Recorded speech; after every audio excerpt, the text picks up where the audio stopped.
Esta mañana del jueves 30 de mayo del año 2019, saludo en forma muy cordial al señor economista Víctor Hugo Albán, el caballero vicepresidente del Colegio de Economistas de Pichincha, un noble amigo de esta casa.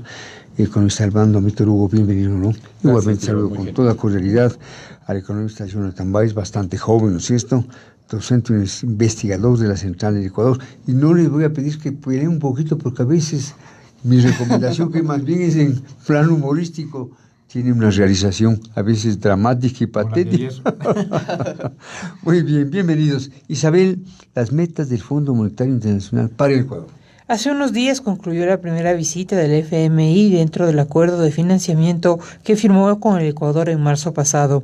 Ese acuerdo contiene unas metas que deben ser cumplidas por el país como condición para continuar con los desembolsos del crédito de $4.200 millones que le ha otorgado.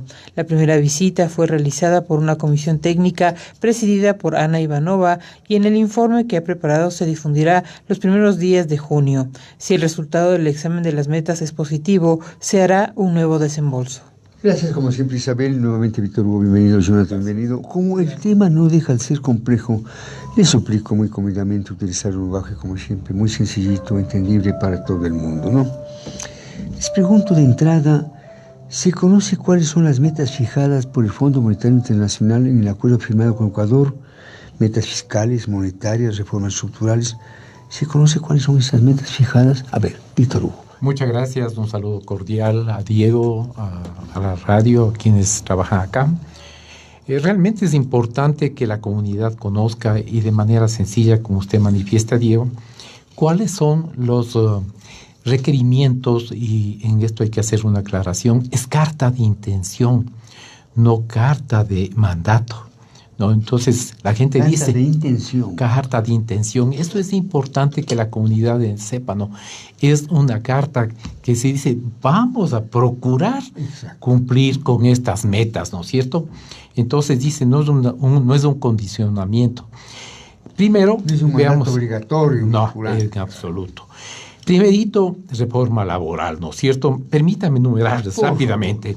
Reforma laboral, alianzas público-privadas, reformas al sistema financiero, reformas tributarias, ley de emprendimiento, tratados de libre comercio y programas de igualdad de género. Son, digamos, lo pedido por el Fondo Monetario Internacional. 8 puntos que piden, y que obviamente cada uno de estos es un mandato, digamos, para el ministro de Finanzas, para el gerente del Banco Central, porque tiene que cumplir. Porque si no cumple, no pasa nada, sino que no le hacen el desembolso siguiente nomás. Ahora, ya yendo al grano, Diego, el tema es si es que ha sido o no cumplida la primera etapa del condicionamiento del mandato, como quiera llamarse, o de la intencionalidad. Nosotros hemos hecho los análisis y creemos que el fondo va a aceptar, porque se habló, y lo dijo el señor presidente de la República en su alocución del 24 de mayo, va a haber un cambio sobre el déficit fiscal, y el nivel de reservas y austeridad ha incrementado. Me explico mejor. El déficit fiscal estaba alrededor de 290 millones para el primer trimestre, y bajó a 206. O sea, está bajando, ¿no es cierto?, el déficit. El mismo presidente manifestó que se tenía previsto el déficit presupuestario para el 2019, $8,000 millones, $8,500, y dice que se presume que tendremos 3,500 millones. Nosotros no somos muy optimistas, pero que va a bajar tal vez a 5 o 6,000 millones, que es una cantidad todavía muy, muy grande, muy considerable, pero va a bajar. Entonces el Fondo Monetario dice, ya está en camino el Ecuador. Aquí lo que nosotros pedimos a las autoridades es que no haya un desplome en la inversión pública, porque la inversión pública es importante para el desarrollo económico del país. Lamentablemente ha habido un desplome, y digamos, estamos en una contracción económica en el país que se demuestra fácilmente con la falta de empleo, la falta de inversión.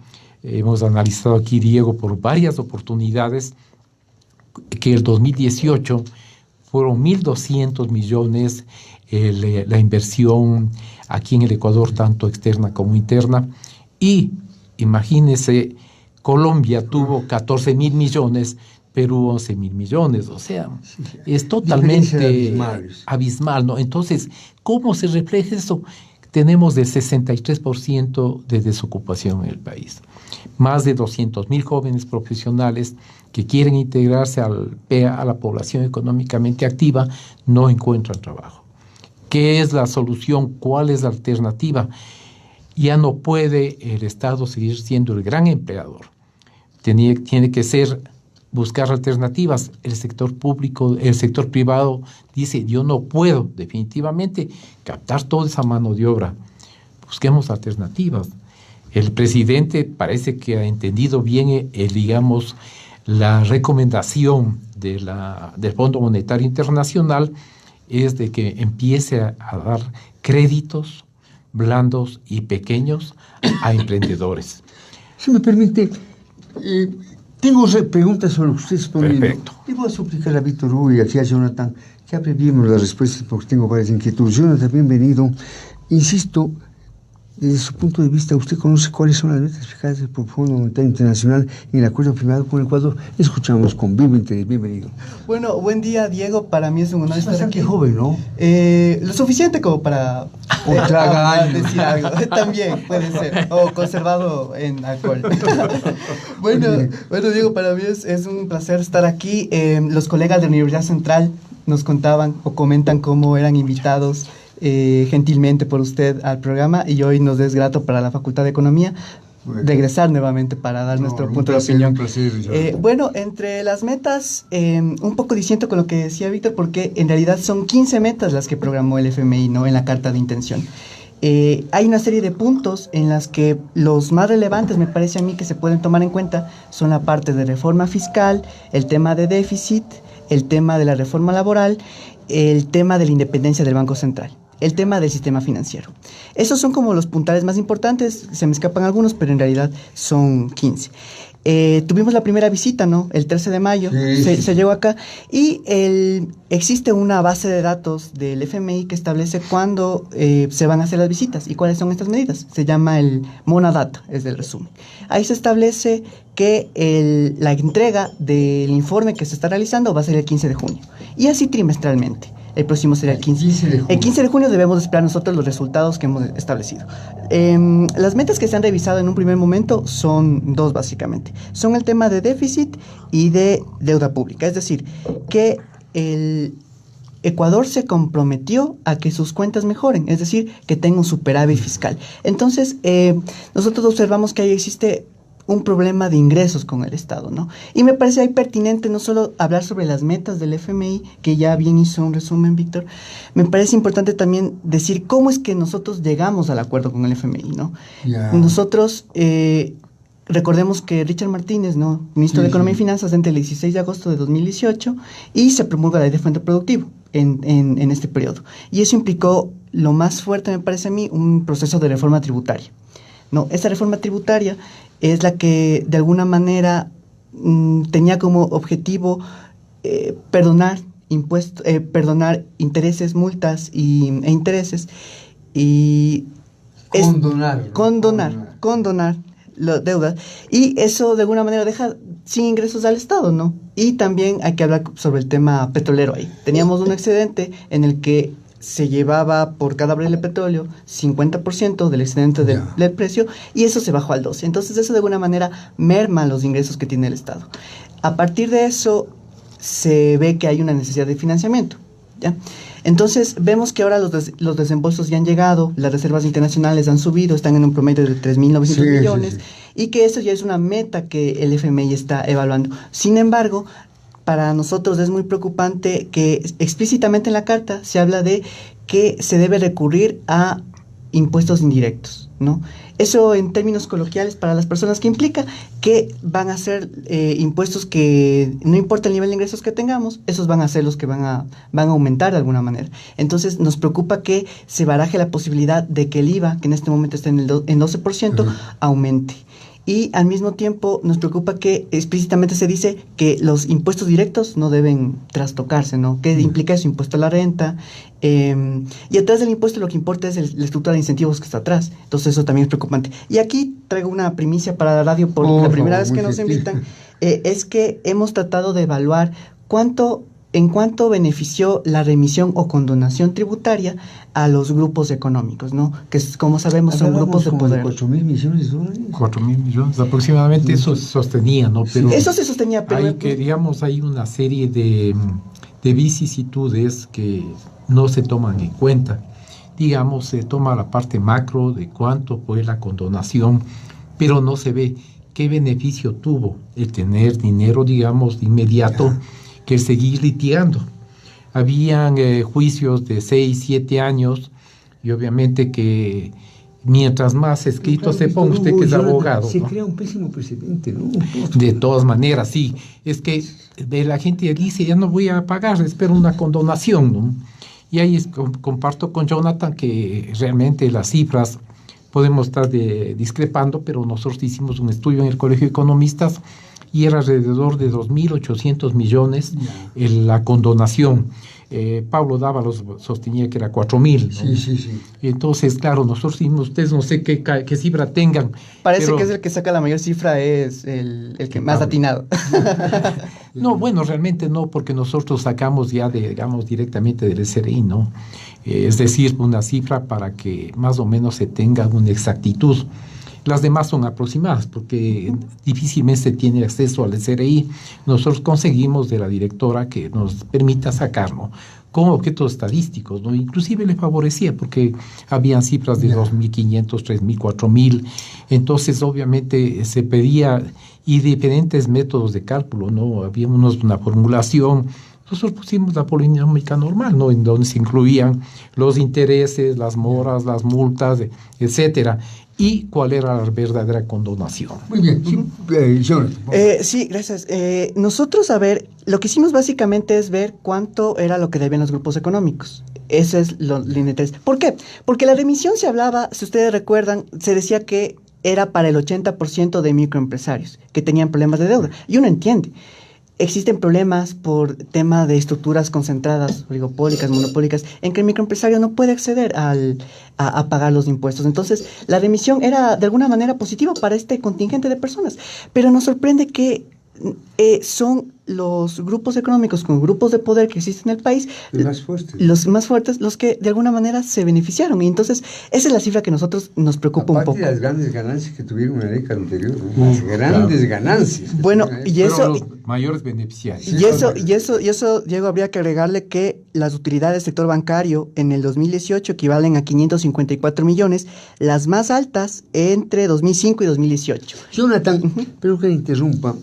El FMI, el Fondo Monetario Internacional de hoy, es igual al FMI anterior. Parece que ha cambiado de actitud de talante, ¿no? Es más razonable, más tolerante. A ver. Bueno, me parece que eso lo resuelve el análisis empírico, ¿no? Si nosotros observamos... Tiene su mala fama, ¿no? Nosotros observamos que esta base que te comento, ¿no? Tiene datos desde 1993 hasta el 2018, de cuáles han sido los distintos créditos que ha dado el FMI y cuáles han sido sus condicionalidades. Entonces, claro, si que nosotros... el ejemplo de Argentina, ¿no? El Argentina, claro, pero hay que tener en cuenta que Argentina tiene un crédito tipo SAF, que era el que nos daban a nosotros, y ahora nosotros estamos con un nuevo tipo de crédito. Ya. Entonces, pero sin embargo vemos que las medidas que toma el FMI son básicamente las mismas, ¿no? Cuando se utilizaban los recursos públicos para garantizar el pago de la deuda. Gozan mayores sonrisas. Claro, ahora por lo menos sabemos quiénes son los públicamente... Víctor Hugo, se supone que el país ha pasado la prueba en la primera revisión de las metas fijadas por el Fondo Monetario Internacional. ¿Qué con ese respecto? Para que todos... Antes de eso le complemento a Jonathan. Por experiencia, ¿no? Le comentaba fuera de micrófonos a Jonathan que gran parte de mi vida profesional lo hice en el Banco Central. Entonces hicimos de contraparte en repetidas ocasiones con el Fondo Monetario Internacional. Es más, hicimos pasantías allá en Estados Unidos y todo por parte del Banco Central. Entonces, sí hay una diferencia abismal. Antes venían y ahí sí condicionaban, ¿no? Era orden. Baje los sueldos, suba la gasolina, suba la energía eléctrica. Entonces era el terror, pues no el fondo. Ahora no. Ahora es carta de intención. Recomendamos, ¿no es cierto?, sí, la reforma laboral. Cuando yo digo reformas al sistema financiero, están incluidos gran parte de los que me dice Jonathan, ¿no? Son los 8 puntos principales, sí, que salieron publicados. Ahora, y yendo a la pregunta, Diego, realmente el Fondo Monetario Internacional es estructuralmente diferente ahora, ¿no es cierto? Inclusive son más amigables. No, ya no vienen a imponer, sino a recomendar, que es muy diferente. Por eso, al inicio del programa manifesté, no es, digamos, una carta de exigencia, sino de intención. Son términos totalmente diferentes, ¿no? Entonces, al hablar de las metas, ¿no es cierto?, el señor presidente de la República, en su alocución, habló del déficit fiscal y del nivel de reservas y austeridad. De hecho, el déficit fiscal ha bajado, como comencé diciendo en el programa, y va a seguir bajando. ¿El descenso es sensible, Víctor Hugo? Digamos, es poco, ¿no? Ya. Además, digamos... Pero el descenso al fin y al cabo. De hecho, yo considero, y consideramos en el Colegio de Economistas, que las primeras metas se están cumpliendo y que va a haber un informe positivo y que va a venir el primer desembolso de 250 millones. Es más, creo que lleguen estos días. ¿Por qué? Porque ya indicaron, ¿no es cierto?, el señor ministro de Finanzas dijo, aquí está la ley de reforma laboral, aquí está el proyecto de ley de reforma fiscal. Señores, esto estamos mandando a la Asamblea. ¿Qué dice el señor presidente como aval? Tengo mayoría en la Asamblea Nacional. Se nos preguntamos todos, ¿tiene la Asamblea? Ahora dice, sí, que él confía y ha dicho que plenamente él tiene mayoría en la Asamblea y que van a pasar las leyes. Ahorita hay un gran conflicto, sobre todo en la parte laboral, y también los trabajadores, ¿no? Sé que están ya en discrepancias entre ellos, ya han desconocido a un líder. Yo no encuentro, no encuentro razones para la actuación de los dirigentes sindicales. Vea, Diego, yo para que sepa que sí le sigo yo en su programa todos los días. Acá vino hace pocos días el presidente Alarcón y una trabajadora. Y aquí en su programa, posiblemente estuvo aquí sentado en mi puesto, dijo, nos vamos a la huelga porque nos vamos. Y usted discrepó. No comparto. Decía hasta Tamuez igualmente, con el mayor respeto para ese caballero, pero sin ninguna base razonable. O sea, nos vamos a la huelga porque nos vamos. Así dijo la señora que vino aquí, ¿no? Y entonces, claro, nosotros que escuchamos, el país, ¿dónde está? Pues, ¿no? Huelga porque huelga, así se... No. Jonathan, revisemos en forma muy apretada, revisemos la meta que el gobierno debía alcanzar en marzo pasado. Superávit en el gobierno, las empresas públicas y la seguridad social. A ver, Jonathan.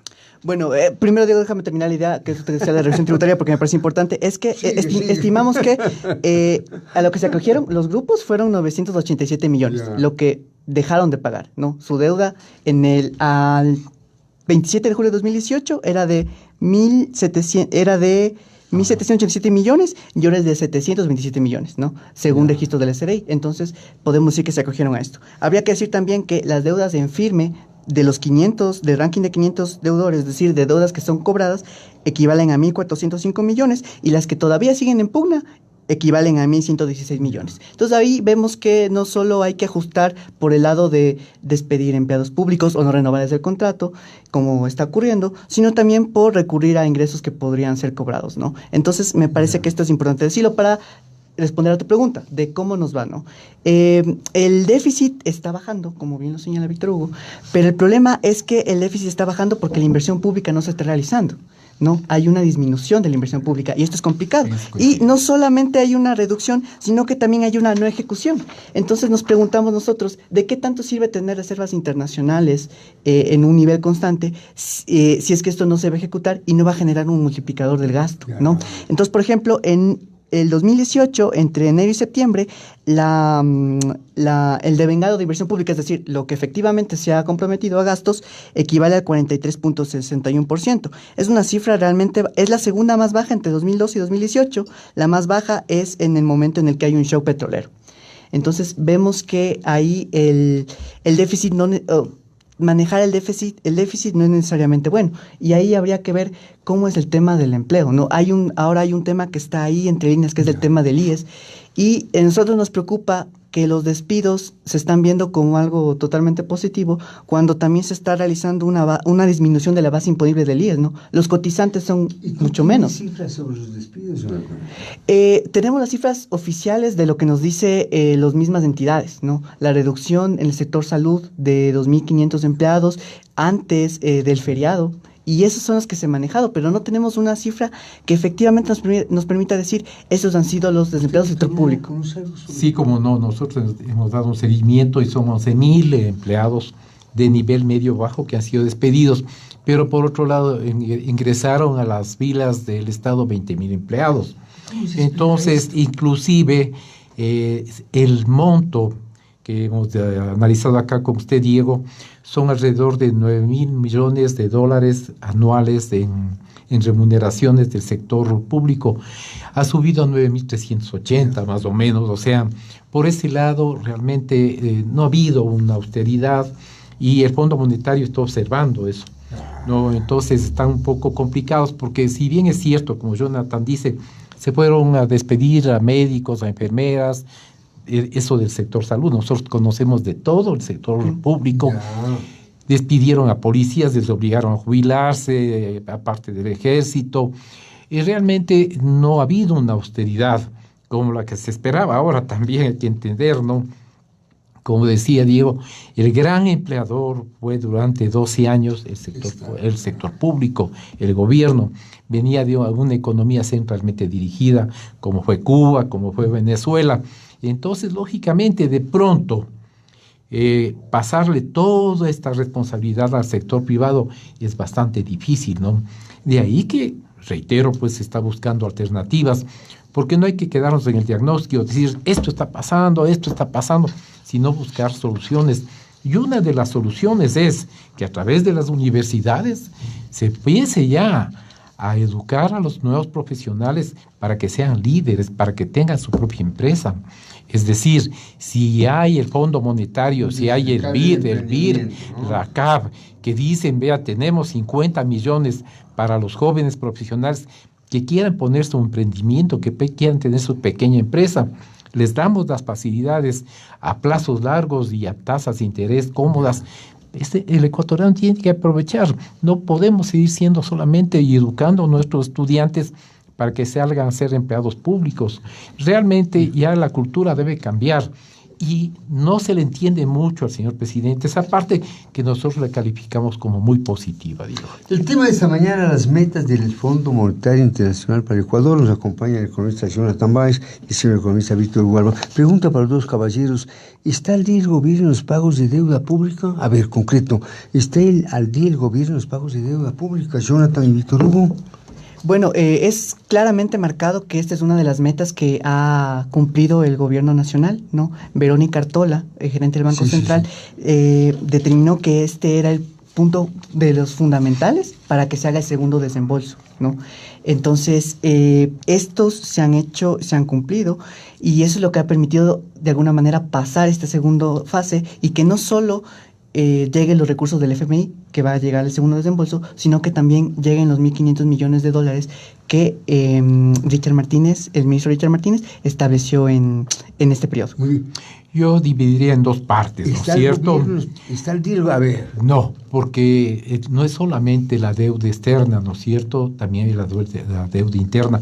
Son los famosos CETES que les estropearon en el Banco Central, ¿no? Obviamente los certificados que emite el Banco Central, De tesorería. que automáticamente se han estado renovando. O sea, no, está cumpliendo, lo que están es renovándose. Y con la deuda externa ha habido renegociación. O sea, se ha renegociado y podríamos decir que para cumplir la exigencia, la meta del Fondo Monetario está al día. Porque en ambos casos ha habido negociación, más no pago, porque no ha habido pago. Los pagos han sido realmente un poco dilatados a través de renegociación.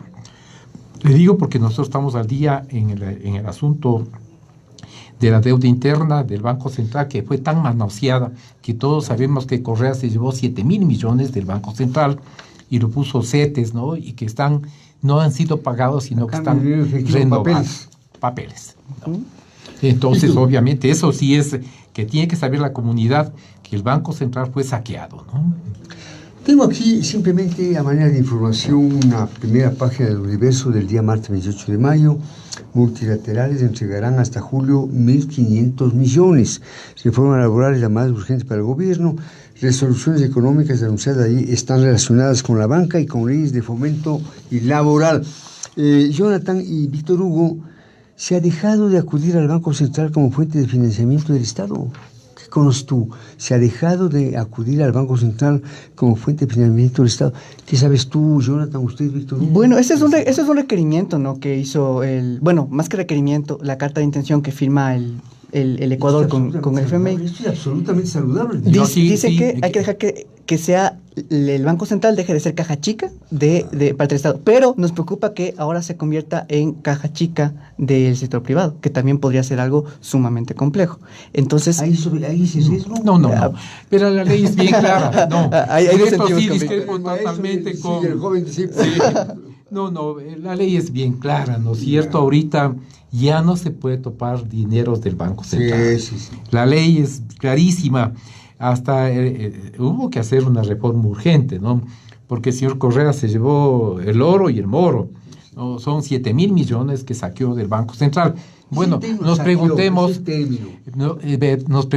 y me de decir con toda razón quienes me están escuchando, ¿a dónde no quitó el dinero?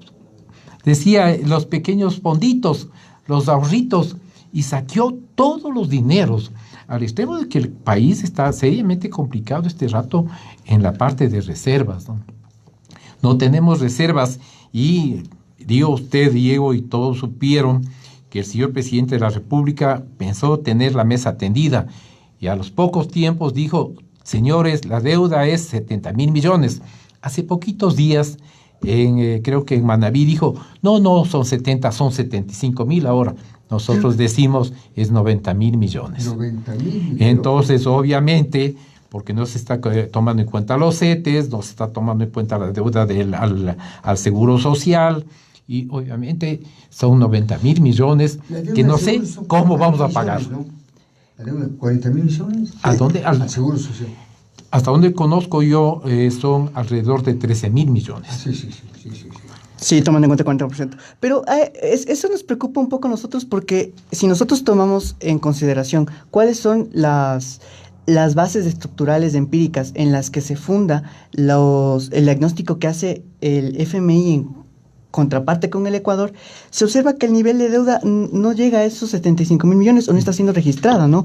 A 2016 se estima que la deuda alcanza el 44.6%, en el 2017 el 46.1% y se estima que en el 2018 llega al 49.2%, ¿no? Con los nuevos desembolsos. Esos son datos del Banco Central. Esos son datos del Banco Central y son los que toma el FMI. Entonces nos preguntamos nosotros qué es lo que ocurre con estos otros recursos que no están siendo tomados en cuenta y en qué nos van a encaminar. Eso ya estamos observando a qué nos están dirigiendo, ¿no? Que es el tema de una reforma laboral. Y ahí me parece también interesante lo que mencionabas, Diego, lo que mencionabas sobre el tema del sector laboral, que se sale a protestar o hay huelgas sin ninguna fuente, sin saber por qué, pero al mismo tiempo habría que preguntarnos en medida de qué se está generando el tema de la flexibilización como la posibilidad de salir o de generar empleabilidad, ¿no? Que también me parece que necesita una base empírica en la cual basarnos. Entonces ahí hay un estudio que hace el BID hecho por Alaimo, Bosch, Gualabicí y Villa que establece cuál es el costo de contratación en los países de Latinoamérica, ¿no? Con dólares de paridad de poder adquisitivo. Para que el público entienda, son dólares que son comparables, ¿no? Ya. Entonces, se establece que contratar a un trabajador en promedio cuesta 41% de salario en América Latina, ¿no? Pero en Ecuador es del 37%. Entonces, esto genera que en un ranking de 20 países, el Ecuador esté apenas en el 15º lugar. Entonces, esto un poco ya nos cuestiona de si están siendo utilizados bases de datos. Sí, ahí discrepo yo porque todas las personas que tenemos investigaciones, como es el instituto de ustedes, como es nuestro instituto también, sabemos que este rato, por las devaluaciones que tiene Latinoamérica, el peso colombiano, el peso chileno, el sol peruano, etcétera, la remuneración del ecuatoriano, el salario físico real es el más alto de la región. El más alto. Ahora, dentro del componente de costos, ¿por qué no hay inversión aquí en el país, por Dios? Porque el salario es un componente del costo de producción, uno de los más altos en Latinoamérica. Entonces dejamos de ser competitivos con nuestros vecinos, Colombia y Perú. Y ahí es que siempre hemos comparado, ¿no? Lo más elemental, un par de zapatos, ¿cuánto cuesta en el Perú? Alrededor, en su equivalente, $40. En el Ecuador, $120. Y en Colombia, $50. Ahorita caro, ¿no? ahí, sí. Es un país caro. Ahí ahorita hay la grande, digamos, preocupación, y ha salido en la prensa de todos estos días, que nuevamente el ecuatoriano está yéndose a Ipiales, porque hubo una fuerte devaluación del peso nuevamente, y sale conveniente viajar. ¿Qué es lo que nos está pasando al Ecuador? Que están cerrando los comercios, ¿no? Hemos hecho un estudio socioeconómico, no nos basamos solo en estadísticas, sino que vamos desde al mayorista y a todos los centros comerciales y almacenes, y vemos que están o en realización o ya cerrando. Sí. Entonces, basta darse una vuelta, digo, por el centro comercial del Bosque, Yaquito, y obviamente hablemos realidades a nuestra gente, ¿no? Y digamos qué es lo que está pasando. ¿Por qué? Porque la gente dice y espera de nosotros que digamos cosas que son reales y no cosas que pueden darse. Son reales los problemas que tenemos el momento en que la gente deja de comprar aquí por ahorrarse un poquito y va a Ipiales o va a Aguas Verdes. Y aquí tenemos los centros comerciales, cantidad de almacenes cerrados. Y si nos vamos del Inca, desde la avenida del Inca, por la Chiris, hasta la República, por la República, y vamos hasta por el Colón, por las calles estas, La Roca, qué sé yo. Hay cantidad de almacenes que están de arriendo o de venta. Sí. Bueno, pero ahí habría que hacer, me parece, una puntualización, en que cuando se piensa en que el Ecuador no es competitivo, se piensa siempre en el factor trabajo. Si me permite, Jonathan, estuve hablando con una familia ecuatoriana que vive en España. Están de visita, encuentran un país carísimo. España es mucho más barato que Ecuador. No estamos exagerando. Ya, pero pensemos también en que siempre que se habla del tema de competitividad, se atañe a que el problema es el factor trabajo. Y yo quisiera preguntarme también, ¿cuál al factor trabajo, factor mano de obra? ¿Cuál es el problema también? ¿Cuánto está invirtiendo en innovación, en desarrollo, en tecnología, el sector empresarial? Y eso es un punto preocupante. También nosotros en el Banco Central del Ecuador, mediante las cifras de construcción de cuentas nacionales, vemos que la producción por empleado en el Ecuador en 2017 alcanza los $1,879 en promedio, ¿no? Lo que produce. Mientras que el salario medio de los declarados, lo que perciben en promedio es $735, ¿no? Es una brecha del 61%. Esto en promedio. Ahora, por ramas, vemos que esta brecha es superior en 54 ramas de actividad económica, es decir, 79%. Eso implica que la producción por trabajo es importante, y ahí habría que pensar también en qué ocurrió cuando se quiso eliminar acá la flexibilidad, ¿no? Con el famoso mandato 8, que estuvo en circulación en marzo 8. Ahí circuló, así como tú, Diego, nos presentas esta noticia del Universo, circuló también en este mismo diario digital, empresarios advierten mayor desempleo si se elimina la tercerización, ¿no? En marzo de 2008. Y después observemos qué pasó. Pero después vemos qué pasó. El desempleo de alguna manera se mantuvo porque se logró manejar el tema de demanda interna. Se habla de crédito para emprendimientos, ¿no? Un estudio del INE, el panorama laboral y empresarial, establece que la probabilidad de sobrevivencia de un emprendimiento entre 1 y 5 años es de apenas de 40%. Con esa exposición, ¿a dónde quieres llegar? Lo que quiero llegar es que también no solo es posible pensar que solo el factor mano de obra es el que debe ajustarse, ¿no? Salarios, flexibilización, sino también hay que pensar en el otro sector. ¿Qué está pasando con el sector empresarial y cuál es esta noción de nación? Es una suerte de reclamo al sector empresarial. Muy bien. Quiero presentar un saludo al licenciado Frida Alarcón y al magíster Marcelo Simbaña, asambleístas que serán protagonistas en la próxima charla. Terminamos. Víctor Hugo y también Jonathan, ¿qué hay del paso de activos del Estado a manos del sector público? Qué linda pregunta, Diego.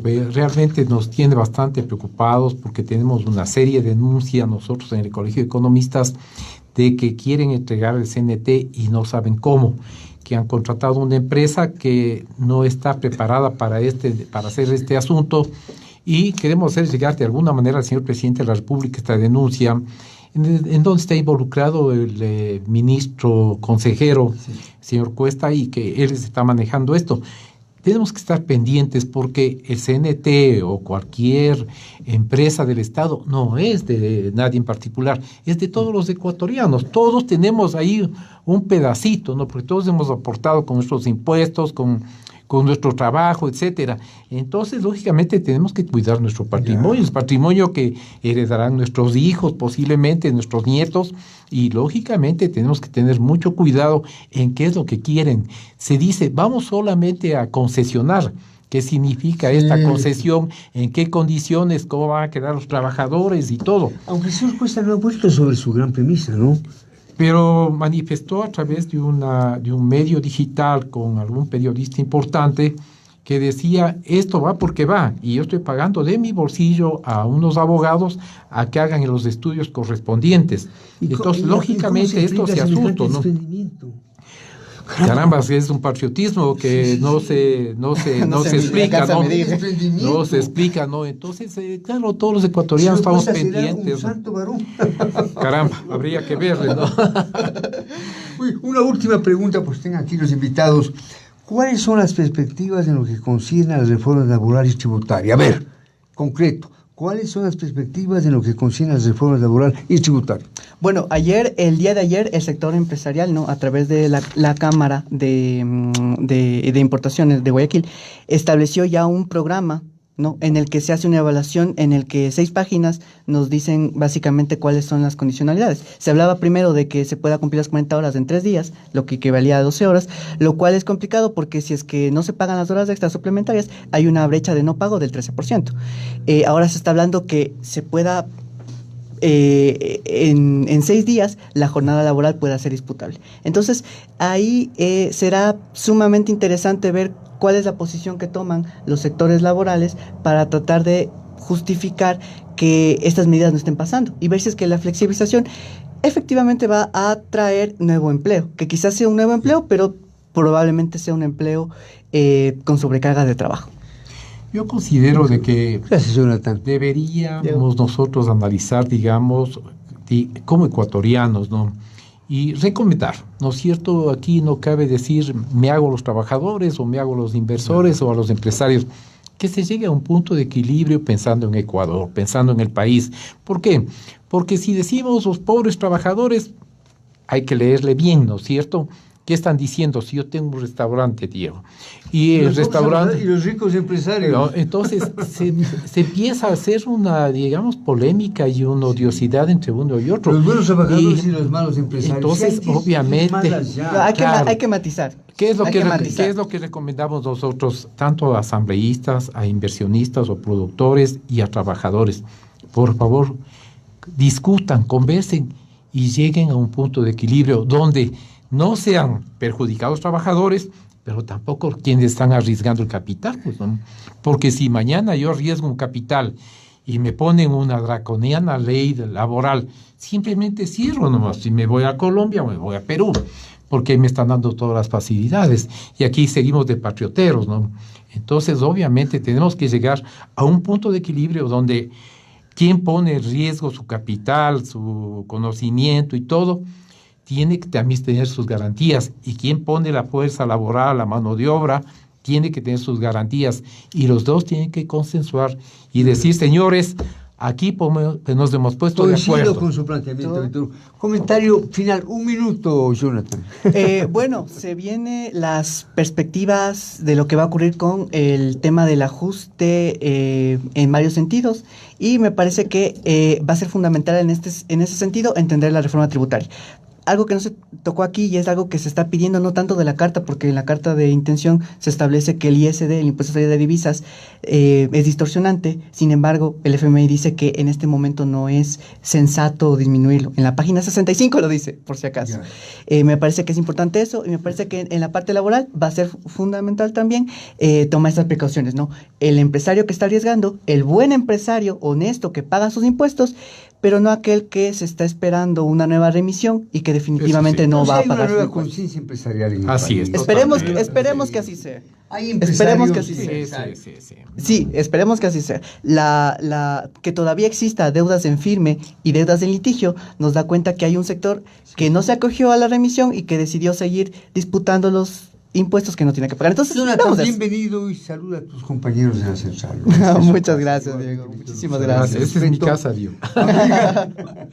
Que por favor le provean de las escrituras, ¿no? Buenos días.